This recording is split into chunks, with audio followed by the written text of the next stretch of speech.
नमस्कार दोस्तों, स्वागत है आपका शिव 18 क्रिक पर। और दिल्ली ने जीता है शानदार मैच, दी है एमआई को पटकनी और 51 बॉलें 90 रन।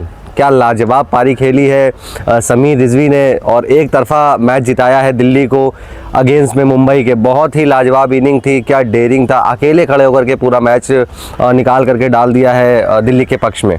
टॉस तो गिरता है दिल्ली के पक्ष में और दिल्ली आमंत्रित करती है मुंबई को बल्लेबाजी करने के लिए। तो जब मुंबई बल्लेबाजी करने आती है तो मुंबई की स्टार्ट थोड़ी सी स्लो रहती है और सबसे बड़ा कमाल करके दिखाते हैं दिल्ली की तरफ से मुकेश कुमार, जिन्होंने पहले रायन निकल्टन का विकेट निकाल करके दिया और उसके बाद दूसरी उस ओवर की लास्ट बॉल पर तुरंत के तुरंत झटका दिया उन्होंने तिलक वर्मा के रूप में। तो एक ओवर में 2 विकेट ले देने से मुंबई को थोड़ा सा बैकफुट पर वो ढकेलते हैं, जिसके कारण मुंबई थोड़ा सा संकट में नजर आती है। जिसके बाद रोहित शर्मा और सूर्य कुमार यादव के बीच में एक 53 रनों की अच्छी साझेदारी होती है, जिससे एमआई को वो थोड़ा सा इस संकट से निकालते हैं। लेकिन 35 रनों की निजी स्कोर पर रोहित शर्मा का विकेट गिर जाता है और उसके बाद कप्तान सूर्या भी 51 रन अर्धशतकीय पारी जरूर खेलते हैं, लेकिन उस पारी को कैपिटलाइज नहीं कर पाते, बड़ी नहीं कर पाते हैं और 51 रनों के स्कोर पर आउट हो जाते हैं। उसके बाद मुंबई की पारी को आगे बढ़ाने आते हैं नमन धीर, वो भी 28 रनों का योगदान देते हैं। अंत में सैंथनर के 18 और कॉर्बिन बॉश के 4 बॉलों में 11 की मदद से एमआई स्कोर बनाती है 20 ओवर में 162 रन 6 विकेटों के नुकसान पर और 163 रनों का रहता है दिल्ली कैपिटल्स के आगे। अगर बात करी जाए यहाँ पर दिल्ली के गेंदबाजों की, तो कुलदीप यादव को छोड़ दिया जाए तो लगभग सभी गेंदबाजों को विकेट मिले। और दूसरी तरफ आप देखेंगे तो कप्तान अक्षर पटेल इतनी जबरदस्त गेंदबाजी करी उन्होंने, उनकी इकोनॉमी 5 के लगभग थी और उन्होंने एक महत्वपूर्ण विकेट रोहित शर्मा का विकेट चटकाया।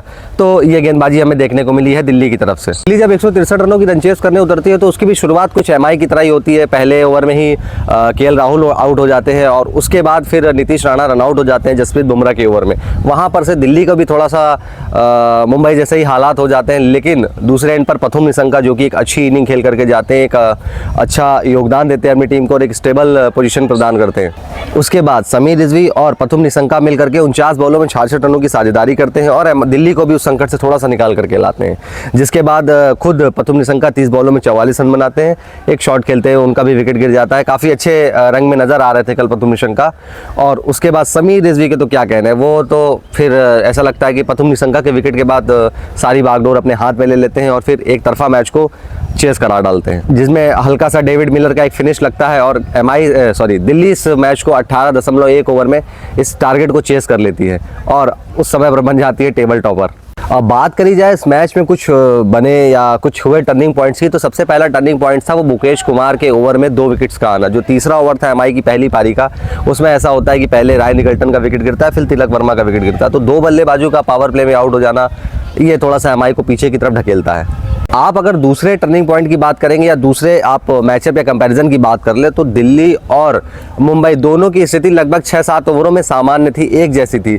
लेकिन जो फर्क क्रिएट किया कि दिल्ली जीती और एमआई हारी, उसमें एक ये बात थी कि दिल्ली के पास जो स्पिन अटैक था, विपराज निगम, कुलदीप यादव और अक्षर पटेल, वो काफ़ी ज़्यादा एक्सपीरियंस और काफ़ी ज़्यादा मतलब एबिलिटी वाला था। ये हमें मुंबई की तरफ से नहीं देखने को मिला। अगर मिचेल सैंटनर को छोड़ दे तो उतना इम्पैक्ट मयंक मार्कंडे डालते नजर नहीं आए और उनके पास एक कोई स्पिन अटैक इस तरह का नहीं मौजूद था कि वो रनों पर ब्रेक लगा सके।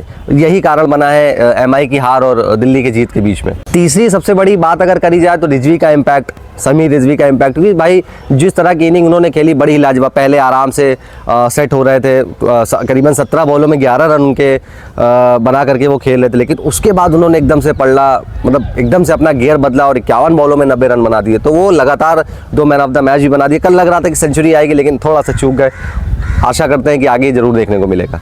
जैसा कि मैंने आपको बताया कि मिडिल ओवर्स में बॉलिंग करने वाली बात, एक समय दिल्ली को 10 ओवर में 90 रन के लगभग चाहिए थे, लेकिन वहां पर कॉर्बिन बॉश आते हैं और रिजवी उनके ओवर में 20 रन बनाते हैं, बटोरते हैं। उसके बाद फिर मयंक मार्कंडे आते हैं, उस ओवर में 14 रन आते हैं। तो 2 ओवरों में जब ये 34 रन निकल आते हैं दिल्ली के लिए, तो यहाँ से मैच प्रेशर बिल्कुल से रिलीज हो जाता है दिल्ली के ऊपर से और सारा मोमेंटम दिल्ली अपने आप पर पा लेती है, जिसकी वजह से दिल्ली इस मैच को जीत जाती है।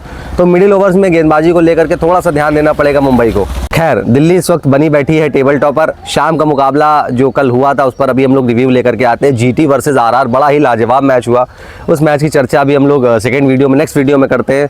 और आज जो संडे है, आज भी बहुत अच्छे मैच होने वाले हैं। ये वीडियो भी लखनऊ से बन रहा है और लखनऊ वर्सेस एसआरएच का मैच है। और दूसरी तरफ मैच होगा हमारा सबसे बड़ी राइवलरी जो देखने को मिलती है हमें आईपीएल के अंदर, सीएसके वर्सेस आरसीबी की। तो ये मैच तो कहीं मत जाइएगा, ये मैच तो जरूर देखने वाला है एक आईपीएल फैन।